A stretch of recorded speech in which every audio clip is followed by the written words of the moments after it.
A vague mental smudge becomes vivid. The manifestation work that had been failing across years of attempts begins to function. Outcomes begin to arrive that the personal self has been struggling to produce through ordinary effect. Conditions begin to organize themselves in the practitioner's outer life that no amount of conscious planning had been able to arrange.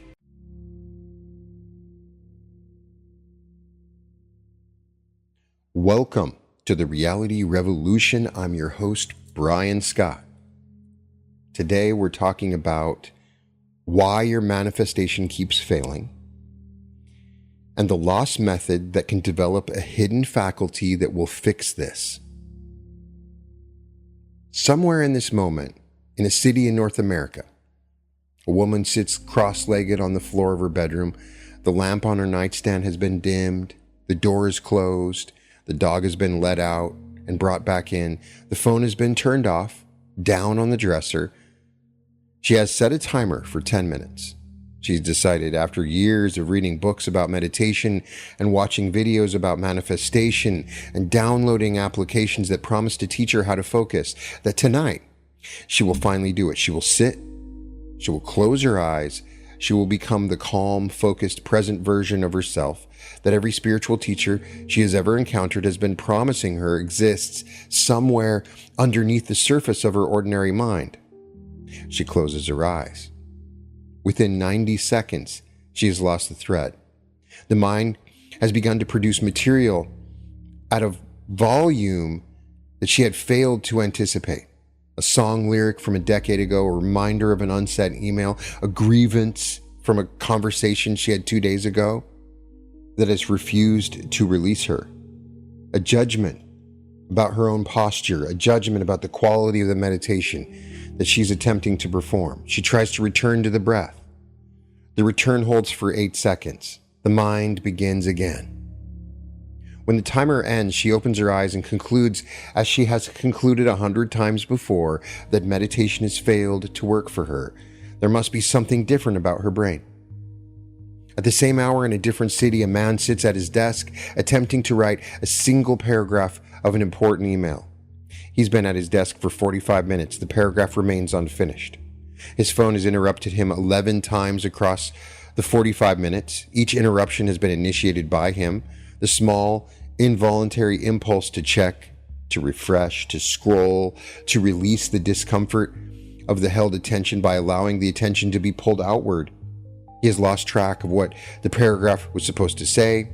He's lost track of why the email mattered. He stands up, walks to the kitchen, and returns to the desk. The paragraph is still unfinished. He concludes that he's overworked. He concludes he needs a vacation, that the email can wait until tomorrow. In a third city at the same hour, a woman is performing what every manifestation teacher she has ever followed has instructed her to do. She's visualizing, constructing the scene of her achieved outcome. The scene involves a specific apartment she's been wanting to live in, a specific relationship she has been wanting to occupy, a creative project she has been wanting to complete. She's been at the construction for 30 seconds. The image has already dissolved into a vague mental smudge. She begins again. The smudge holds for 15 seconds, then dissolves again. The teacher she's been studying with has assured her that vivid, sustained visualization is the central mechanism of conscious creation. She's read the books, paid for courses, done the journaling. Her image refuses to hold. And she concludes, as she has concluded after every prior attempt, that manifestation must work for other people, but somehow refuses to work for her. All three of these people are operating with the same instrument. They're all working with the same human nervous system, the same biological hardware, the same fundamental capacity for attention and focus and inner construction. None of them are broken. None of them have defective brains. None of them are exceptions to a rule that works for everyone else. All three are missing the same thing. The thing they are missing is a faculty inside the human nervous system that almost nobody in the modern world has ever been told exists as a developable capacity. The faculty has been documented across every major spiritual tradition for 3,000 years. The faculty was the central training Of every serious mystical school of the ancient world, the medieval world, and the early modern world, the faculty was assembled in the early 20th century into a precise operational method by a small number of teachers whose work shaped the entire field of conscious creation, manifestation, and depth psychology that would follow. And then the training was forgotten. The faculty disappeared from public awareness. The teaching materials went out of print. The method is handed down to a small, isolated group of practitioners who continue the work privately. The broader culture moved on to faster, easier, more marketable substitutions, none of which actually produce the result the original training was designed to produce. The result is the condition you're living inside this very moment. Maybe you've tried meditation and the meditation failed. Maybe you've tried visualization and it dissolved, or tried to manifest and the manifestation produced unreliable results. You've tried focus apps and breath work and cold plunges and journaling and gratitude practices and affirmations. Each of these has helped in small ways. None of them may have delivered the central transformation that you were promised. The central transformation requires the trained faculty. The trained faculty is rare. The trained faculty is also accessible to anyone willing to undertake the work the older traditions assemble. What follows is the description of the faculty, why almost nobody develops it, what becomes available to those who do, and how you can begin the training yourself before this episode ends. Promises are large and accurate. The training has been producing the promised results in those who undertake it for over 3,000 years. The training works in your nervous system the same way it works in any other.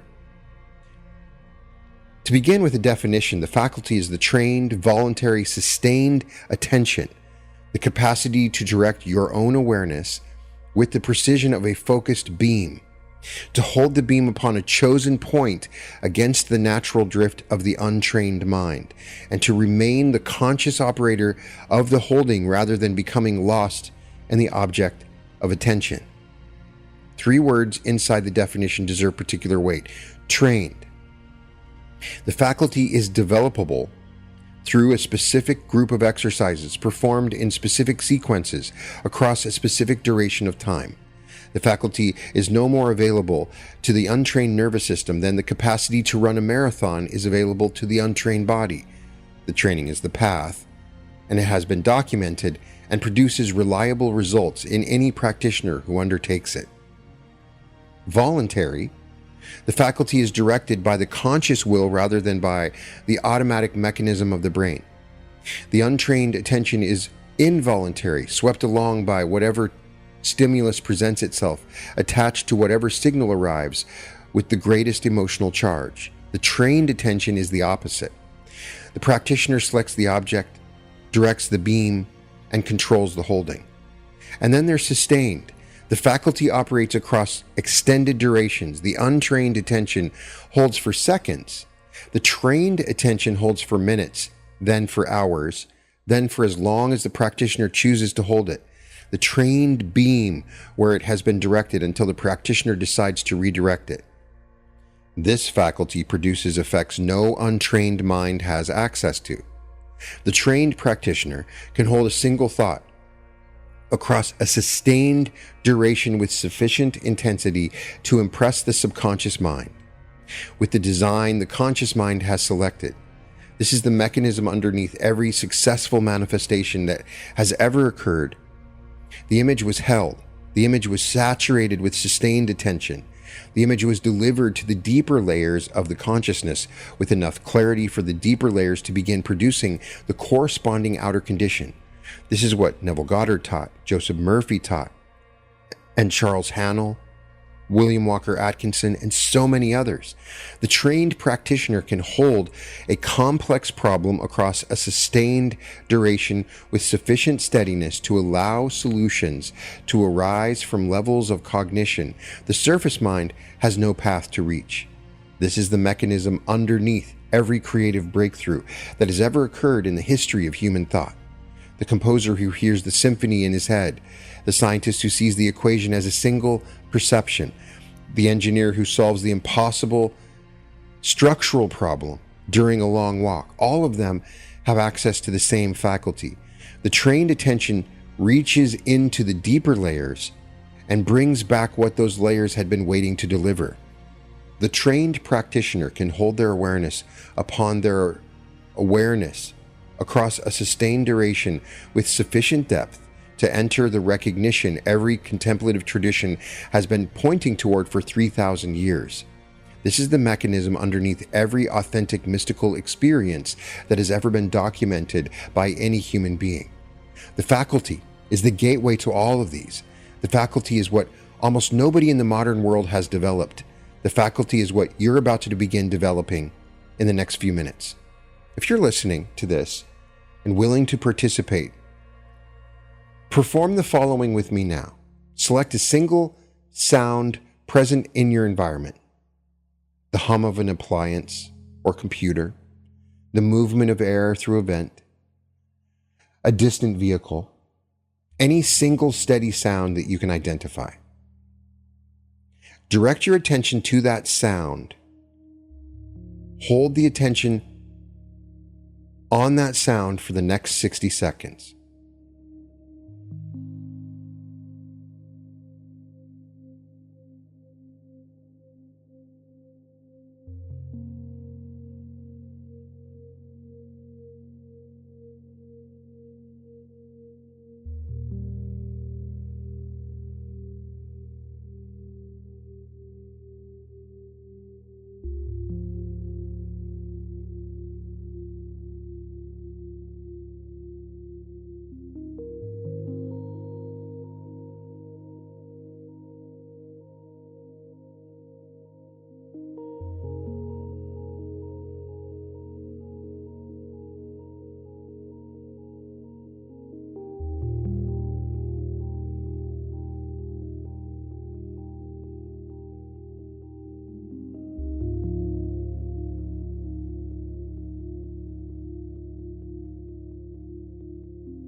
Just 60 seconds went by.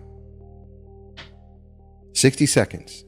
The first beam has been directed. What you just performed in compressed form is the foundational exercise of most contemplative traditions that have ever existed.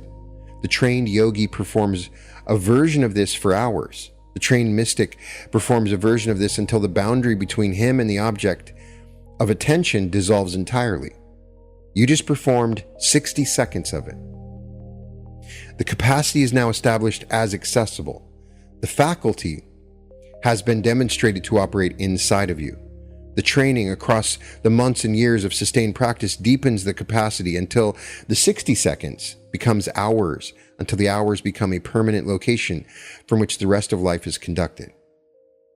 Understand now what your mind has been doing. Before the training, the ordinary human mind operates in a condition the ancient traditions describe with unusual precision. The Hindu tradition compared it to a monkey. The monkey is restless by nature, jumping from branch to branch, perpetually in motion. Someone has made the monkey drink wine, so the monkey is drunk. A scorpion has stung the monkey, so the monkey leaps about in agitation. A demon has entered the monkey, so the monkey has become possessed. The image is accurate. The mind you've been living with for the entirety of your life has been jumping between objects, intoxicated by the desires the surrounding culture has cultivated in you, agitated by the perpetually low-grade anxieties the modern condition produces, possessed by patterns of identification you have failed to ever directly examine. Most of what you experience as your own thought is monkey. The complaint about the slow line at the coffee shop, the internal commentary on what someone said 3 days ago, the replay of the embarrassing moment from years past, the anticipation of the awkward conversation tomorrow, the constant low-grade evaluation of your own performance, your own appearance, your own worth. All of this is the monkey. None of it is you. You is the one who has been watching the monkey perform. You are the awareness behind the noise. You are what has remained constant while the monkey has been producing 30,000 distinct items of mental content per day across the entirety of your life so far. Most people walk through their entire existence having never made this distinction. They identify with the monkey. They believe the monkey is them. They follow its preferences, defend its opinions, suffer its anxieties, pursue its desires. They live their lives at the mercy of an instrument they have failed to recognize as separate from themselves. The first major shift the training produces is this distinction. The you behind the eyes is one thing. The monkey generating the noise is another thing. The training develops the capacity to remain established in the you while observing the monkey operate from a distance. When this distinction becomes stable, your entire relationship with your own mental life transforms. The anxieties stop carrying the weight they previously carried. The judgments stop functioning as authoritative reports about reality. The internal commentary becomes recognizable as background noise rather than as the central content of your experience. The you that has always been there occupies the foreground of awareness, and the noise occupies the background where it belongs. The shift is the entry point. Every deeper recognition the training produces builds upon this initial distinction. Perform this with me now. Close your eyes, if your situation permits. Locate the one who is hearing my voice. Behind your eyes, present, aware, the one who has been receiving these words, find that one. Now allow your mind to do whatever your mind wishes to do. Make no effort to control it. Make no effort to suppress it. The monkey jumps. Let the monkey jump. Remain established in the one behind the eyes. I want you to sit for 90 seconds. Watch the monkey from the position of the watcher. Refuse to engage. When you notice you've been carried away by a thought, return to the watcher position. The return is the entire exercise. 90 seconds. Begin now.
What you have just discovered in compressed form is the volume of mental noise your nervous system has been generating continuously beneath the threshold of your conscious awareness. The volume is far greater than you had supposed. The monkey has been busy across the entirety of your life. You've been identifying with its output and calling the identification your personality. The training, across the weeks of sustained practice, slowly quiets the monkey. The decrease has nothing to do with suppression. The monkey, deprived of the energy you supply by engaging with its content, gradually slows. The space between thought widens. The watcher begins to occupy the foreground of awareness as a sustained default. 8 operations comprise the actual method. Each operation builds on the prior one. The sequence is precise. The skipping of any operation will compromise the operations that follow. The first operation is the establishment of the watcher. This was performed in the prior movement. The capacity to locate the awareness behind the eyes and remain established in it across the operations that follow. The second operation is the observation of the monkey. This too was performed in the prior movement. The capacity to allow the mental content to occur while refusing to engage with it, watching from the watcher position while the noise plays out. The third operation is the release of the body. The body holds chronic muscular tension the practitioner has lived with for so long that the tension has become invisible to them. The shoulders have been hunched since adolescence. The jaw has been clenched since the first major disappointment. The lower back has been carrying the structural residue of every unresolved emotional pattern accumulated across decades. Before deeper inner work becomes possible, this armor has to be released. So you go through each body part and release it. In the Master Key, they would recommend you simply go through each of the body parts and then with intention release them. The fourth operation is the training of the breath. The breath occupies a unique position inside the human organism. It operates automatically when ignored. It submits to conscious direction when attended to. The breath is the bridge between the involuntary processes of the body and the volitional capacities of the conscious mind. The training of the breath synchronizes the nervous system with a deliberate rhythm and gathers the life force the ancient traditions called prana, or chi, into the field of conscious direction. The fifth operation is the withdrawal of the senses. The senses ordinarily drag attention outward through every channel available. The eyes report what they see, and attention follows. The ears report sound, and attention follows. The skin reports sensations, and attention follows. The trained practitioner reverses this. The senses become servants of the directed will rather than the drivers of the dispersed attention. The sixth operation is the concentration of attention upon a single point. This was begun in the first movement of this episode with the sound exercise. The capacity to direct the beam and hold it. The capacity to sustain the holding against the natural drift of the untrained mind. This operation is the gateway through which every higher result becomes accessible. The seventh operation is the construction of the inhabited scene. Having developed the capacity to sustain attention upon a single external point, the practitioner now applies the trained capacity to the construction of internal imagery the external world has yet to produce.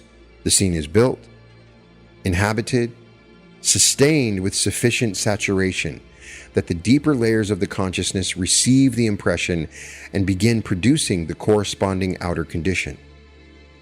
The eighth operation is the cultivation of the will. The will is the central faculty that directs every other operation.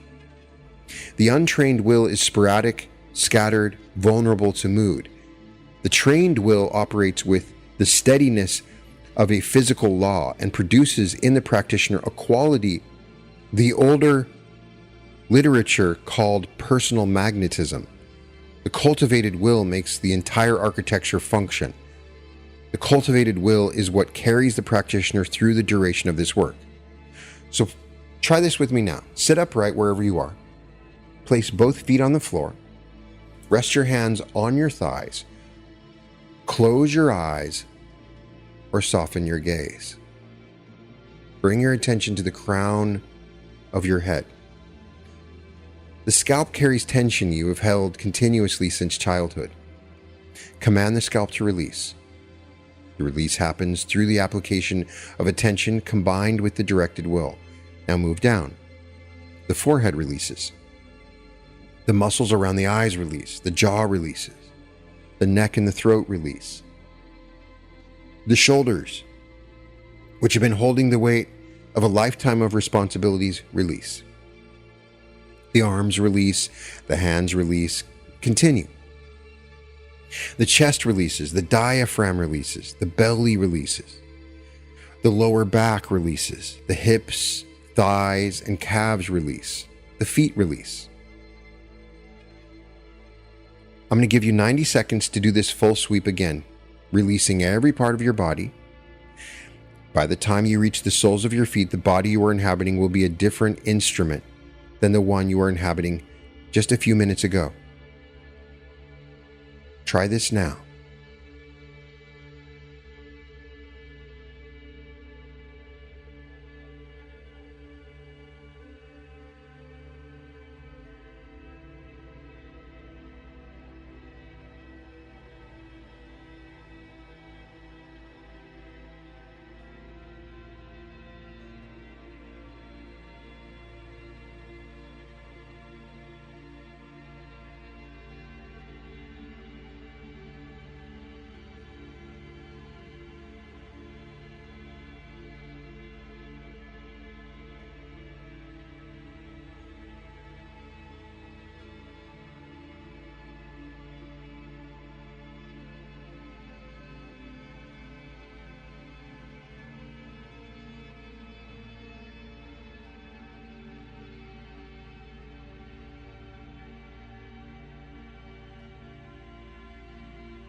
What you just performed across 90 seconds removes the steady stream of low-grade discomfort.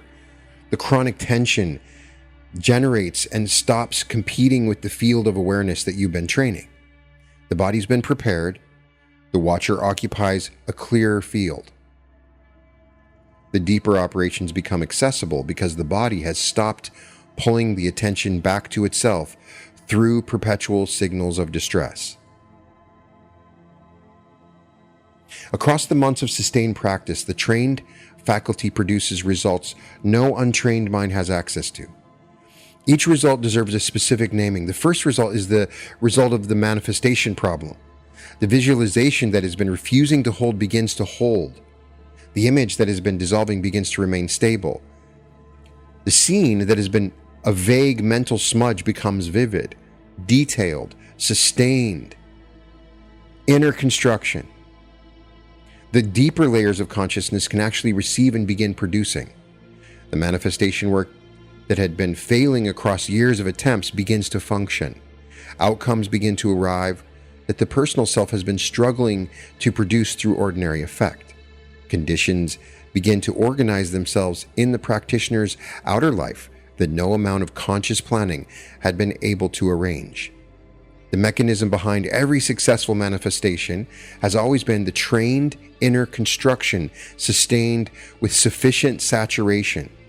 This connects you to new realities. This connects you to your future self. All of it requires some level of sustained attention. The trained faculty supplies the saturation. The second result is the cultivation of the magnetic presence. The trained will, expressed through the body, the eyes, the carriage, and the voice, the rhythm of decision-making, produces a quality the older literature called personal magnetism. People respond to the magnetic practitioner differently than they respond to the same practitioner before the training. I'm telling you, from personal experience, once you start this, you will become magnetic. Conversations will carry different weight. Decisions get made differently. Opportunities appear in your life that had previously bypassed you. The world responds to the trained will the way the deeper subconscious responds to the trained image. The magnetism is real. The third result is access to deeper levels of cognition. Problems the surface mind had been failing to solve begin to resolve themselves through the processes the practitioner has no conscious involvement in. Solutions arise during long walks. Insights arrive in the moments between sleep and waking. Creative breakthroughs occur during meditation that the surface mind had been struggling to produce through deliberate effort. The trained faculty has opened a channel to layers of cognition the untrained mind has no path to reach.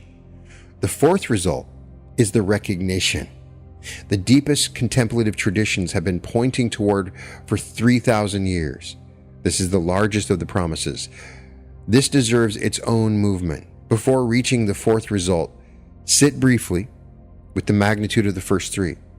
The manifestation problem your entire life has been failing to solve becomes a problem your trained faculty resolves through mechanism rather than hope. The hesitant visualization that has been dissolving across years of attempts becomes a sustained inner construction. Outcomes that the personal self had been struggling to produce begin to organize themselves with suspicious ease. The income increases, relationships arrive, the creative project completes itself, your health conditions improve. The decision you've been struggling with suddenly becomes clear. The shift is the direct consequence of training your faculties. The shift is entirely repeatable, and it produces the same results in everyone that tries it. The magnetic presence operates through a different channel and produces results no surface effort could replicate. Strangers will respond to the trained practitioner differently. Business meetings take a different shape. Romantic encounters carry a different weight. Authority figures soften. Subordinates straighten. You'll walk into a room and the energy of the room recognizes itself around the steady center the cultivated will produces. The access to a deeper cognition transforms you with your own intelligence. Problems become solvable through processes your surface mind had no awareness of. You'll notice across the months of consistent practice that you begin to know things you had no clear path to having learned. The right approach to a complex situation arrives without analysis. The accurate read on another person's intentions becomes available before the other person has spoken. Your intuition that may have been sporadic and unreliable before becomes steady, accurate, and trustable. This is what is called the awakened mind. The cognition continues to operate through the surface intellect, but a deeper layer has come online and begun feeding the surface with content the surface mind had no path to generate. Perform this with me now. Close your eyes. Run the body release from the prior movement. Just take a moment to release your body from the crown, the face, the neck, the shoulders, the body, releasing any tension that you might have had. Now I want you to select an outcome you wish to bring into your life. The outcome should be specific. The outcome should be emotionally resonant. It should be a defined condition rather than an abstract goal. Now, construct the outcome in mental imagery. Place yourself inside the achieved version of it. You are inhabiting the day in which the outcome has already arrived. See the room you are in. See the people who are present. Hear the conversations. Feel the texture of the day. Notice the satisfaction the outcome produces in the version of yourself who already inhabits the result. Hold this inhabited scene for the next 90 seconds, beginning now.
Now, as you experience, the mind may have attempted to step outside the scene and observe from the position of the present. Each time this occurs, in the future, just return inside the scene and resume inhabiting.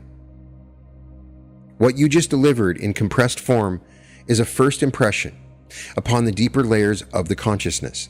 The trained version of this exercise, performed daily across weeks, builds the impression with sufficient density that the deeper layers begin the work of producing an outcome in your outer life.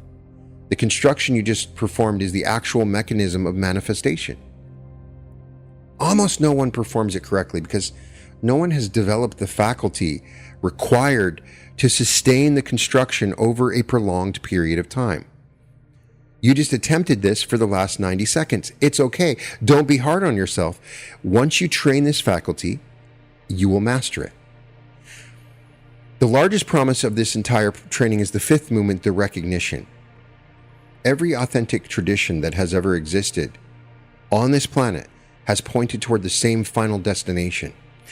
The destination has been given different names across the cultures and the centuries. The Hindu tradition calls it the Atman, the self, the recognition of the I, as the underlying field. The Buddhist tradition calls it nirvana, the dissolution of the false self into the wider awareness. The Christian mystics knew it as the soul resting in God. The Sufis called it the secret behind the secret. The Taoist tradition calls it the Tao, the underlying flow of which all individual lives are temporary expressions. Modern teachers have used different vocabulary. Carl Jung called it the encounter with the self, distinguishing the self from the personal ego. Eckhart Tolle calls it presence, the recognition of awareness prior to thought. Ramana Maharshi called it self-inquiry, the direct investigation of the I am that underlies every experience.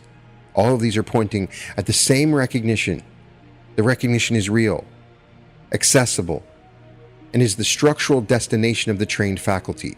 What the recognition reveals is this: the watcher behind the eyes, which the training has been developing the capacity to occupy as a stable location, turns out to be vastly larger than the personal self had been supposing. It will blow you away. The watcher has no edges, extends as far as awareness extends. The watcher is the entire field within which everything else is occurring. The body is in the field. The thoughts are in the field. The history is in the field. The future is in the field. The conditions of life that the personal self has been struggling with are in the field. The field contains all of it without being limited by any of it.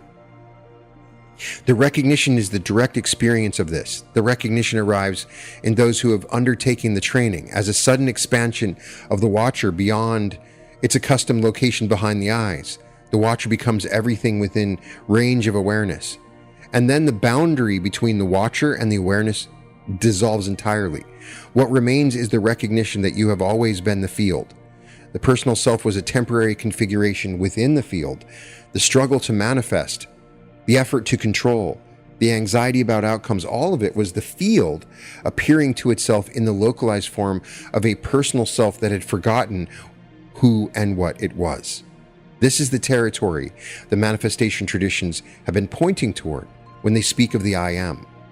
The I am is the field. The I am is what you actually are. The I am has been you the entire time. The manifestation work performed from the recognition of the I am operates differently from the manifestation work performed from the position of the personal self struggling to produce an outcome. The field knows the outcome. The field is already producing the outcome. The recognition removes the obstacles the personal self has been placing in the way of what the field had been doing all along. How the recognition arises in those who experienced it defies the ordinary descriptive vocabulary. The reports converge across cultures and centuries, the sudden expansion of awareness beyond its accustomed location, the sensation that the boundary between self and the world has thinned to transparency, a profound stillness underneath all activity, a recognition that the seeking, the struggling, the effort to become something other than what you are has been unnecessary the entire time. The thing that was being sought turns out to be what was doing the seeking.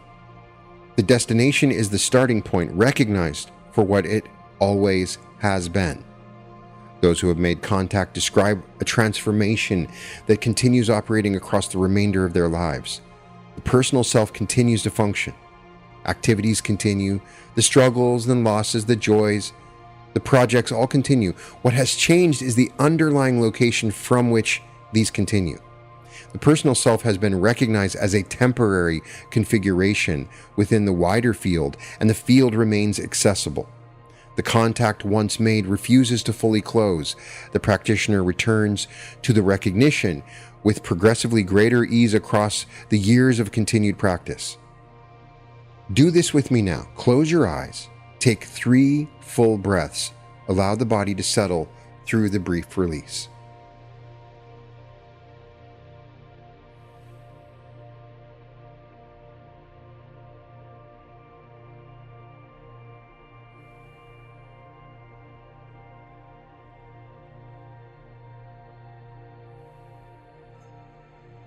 Now locate the watcher, behind the eyes, present, aware, the one who has been hearing my voice across the duration of this episode. Find the watcher. Now ask yourself a simple question. Where does the watcher end? Look for the boundary. The body has a boundary, the personality has a boundary, the thoughts have a boundary. Look for the boundary of the watcher. Notice that the watcher has no boundary that you can locate. Allow your awareness to expand outward from the watcher position. The watcher extends to the inner surface of the skull, beyond the body, beyond the chair, beyond the room. The watcher is co-extensive with the entire field of your awareness. Now, say this slowly, inside your mind or out loud. I am. I am. I am. Don't add anything to the phrase. You are not something or someone. Refuse I am a person with a history. Just simply say I am. Now, what I want you to do is hold this I am awareness for 2 minutes. The I am is the watcher is the field is what you actually are. If the recognition arrives, sustain it. If the recognition is approaching, allow it to approach. If the recognition feels distant and you don't feel it, continue the I am and trust the process. Simply say the I am and be in the I am presence for the next 2 minutes. Begin now.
What you just attempted is the central recognition every contemplative tradition has been pointing toward for thousands of years. The brief version performed during this episode will fail to deliver the full recognition for most of you. The trained version, performed across months and years of this work, will eventually deliver the contact in unmistakable form. The contact once made never fully closes. The recognition continues to operate beneath the surface of the personal self for the remainder of your life. Over the course of this episode, you've learned a faculty exists inside the human nervous system that nobody in the modern world has developed, or that is faltering and weakening because of the world around us. The faculty can be trained. It is trained, voluntary, sustained attention. It will produce results the untrained mind has no access to. And if you truly want to manifest your dreams, if you want to shift into your reality and you are struggling with it, then a sustained, trained attention will change everything for you. The trained faculty resolves your manifestation problem that has been failing in your life. It cultivates your magnetic presence. It opens access to deeper layers of cognition. And it delivers the recognition of the I am as the underlying field, the structural destination of every authentic tradition. The 8 operations performed in sequence, daily across a sustained duration, produce the trained faculty. The operations are simple to describe and demanding to perform. The simplicity is what has caused most students to dismiss it as too elementary or simple. We want something that is provocative, different, unusual, sexy. But we dismiss the simple techniques that start this process. It's the reason almost nobody develops this faculty. It takes time. It takes effort. It's not a struggle. Remove that word from your comprehension. It's not a struggle. But you can develop this, and you've already begun. The 4 exercises you performed across this have placed you a measurable distance further along the path than you were just a few minutes ago. Concentrating on the sound, observing the monkey, the inhabited scene, first contact with the I am, each of these have demonstrated in a compressed form, just a few minutes, that the faculty operates inside your nervous system the same way it operates inside any other. And so the work continues. From here, the path is simple. It requires only the willingness to perform these over prolonged periods of time. So start tomorrow morning. Select a chair in a quiet room and take 10 minutes. Sit in stillness. Observe the monkey without engagement. Release the body. Hold the breath in a square rhythm. Withdraw the senses. Concentrate on a single point. Construct the inhabited scene. Cultivate the will across the choices of the coming day. Do this every day for 30 days. The shift will occur within you in the first few weeks. The shift will deepen across the months that follow. The recognition, the longer traditions describe as the destination, will begin to become available to you within the first year of practice. And I am promising you that you will achieve incredible things. You have everything you need. The faculty is inside you. We've provided the training. The path is open. It's not difficult. The hidden faculty that has been waiting for you the entire time is waiting on the other side of the discipline. Manifestation, magnetism, the deeper cognition, all of it is waiting on the other side of this work. These are simple exercises, and it may be the reason your manifestation is failing. If you can develop your sustained attention, everything begins to change. And all of my meditations, exercises, and activations become deeper and more effective. This would be the first step. If you come to me and you're my apprentice, the first thing I want you to do are these exercises to train your attention. From there, everything else becomes possible. So I want to invite you to join my Skool community, where we actually have some specific trainings to develop your hidden faculties in this way. And you get to participate in these exercises with a full group of people that are doing it at the same time. And we're there for each other. This community has some amazing people in it. You can find exclusive content you can't find anywhere else. And we're able to take these teachings and apply them so that they become accessible and workable. And you see changes in your life in a tangible form. You can find the link in the description at www.skool.com/reality revolution. I'm sending all my light and love to everyone. May your powers grow. May you become the master that you truly are. And welcome to the reality revolution. There's a version of your life where everything you've been reaching for arrives, where the money flows, where love opens, where your body heals, where every step carries the frequency of the self you were always meant to be. That life exists, and the path to it has been 8 years in the making. This July, the reality revolution comes home to Anaheim. 3 full days of teaching, meditation, and timeline activation. 9 complete sessions designed to move you from the life you're living to the life that is waiting. Activate your pineal gland, meet your higher self, quantum jump into your greatest timeline, enter the bliss body healing state, step into the flow of large sums of money, open fully to love, shift into a higher density new earth. Friday night, the community celebrates together. Saturday evening, a special appearance from Daryl Anka. And by Sunday evening, you walk out as the version of yourself your future self has been waiting for. I knew I had to be in the room because it's different from like listening to the meditation videos online. It was really getting into yourself and how you feel and your timelines. It's time at the event, and it really is. It's wonderful. So I would highly recommend to anyone, if you get the opportunity to do it, absolutely do it. It really is amazing. The Reality Revolution live in Anaheim, July 24th, 25th, and 26th at the Hilton Anaheim. 3 days that will change the trajectory of your life. Early bird pricing is available now. Claim your seat at www.brianscottlive.com/Anaheim.